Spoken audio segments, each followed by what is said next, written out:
Hi, my name is Rob Lee and I work with the Content Creatives. We are a video production company and we have a side project called Youth Citizen Service. This started about a year ago, where what we decided to do was create a short series of videos that could act as a set of resources for young people to help them through the pandemic. And initially we started with some citizen and consumer rights. However, we started to do some work with My Society on democracy. And what we focused on was how young people could research their MP to see what they voted for, and then understand how they can actually contact them either through the site or through sending them an email. That work led us to discovering the Democracy Classroom. So I'd just like to share some of the things that we did, some of the things that we'd like to maybe do a little bit differently, and share some of the learnings that we found going forward that could help others that are in this space. So we looked at this in two phases. Initially, it was in the run-up to the election and the registration. So we released a number of videos around understanding how to register to vote, understanding how to vote by proxy, and understanding how to vote by mail. And then closer to the election, we released a number of videos explaining who young people are going to be voting for, what some of the options are. So in other words, what a mayor does, what a councillor does, what the London Assembly does, but also some of the technical aspects around elections. What actually happens on election day? What does a spoil ballot mean? And then in addition to that, we also did a video around under 18s. So how can under 18s influence elections? However, many young people who have not yet reached voting age may be wondering how they can engage with democracy in a meaningful way. This video we will suggest 4 ways that under 18s can have their voice heard and impact on elections. Get to know your representatives on social media.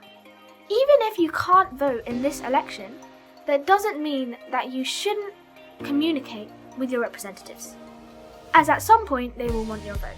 So this video, we actually got a lot more engagement through it, and it came about a lot really as a result of the work with My Society and also a partnership that we've done with Votes for Schools. So they helped with the script, and then we realised that we needed some children to actually present this.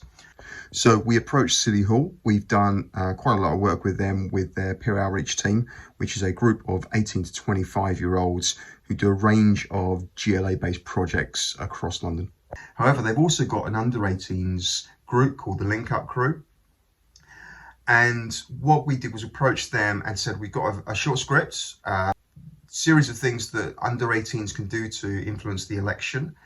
And we worked with 3 of their children to understand how to present this script in a really organic way to screen.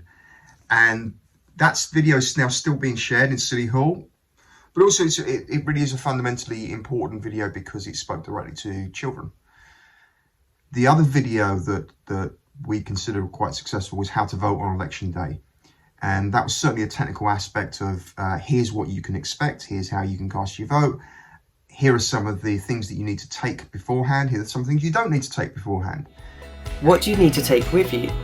You don't need to take any form of ID to vote, nor do you need to take your polling card. However, to maintain safety for yourself and others due to coronavirus, it is recommended that you bring your own pen or pencil with you. You will also be expected to wear a face covering while in the polling station. And it proved to be a really good video from us in terms of feedback. We got some messages from some of the young people that we're working with to say, this was really handy for me for a first time.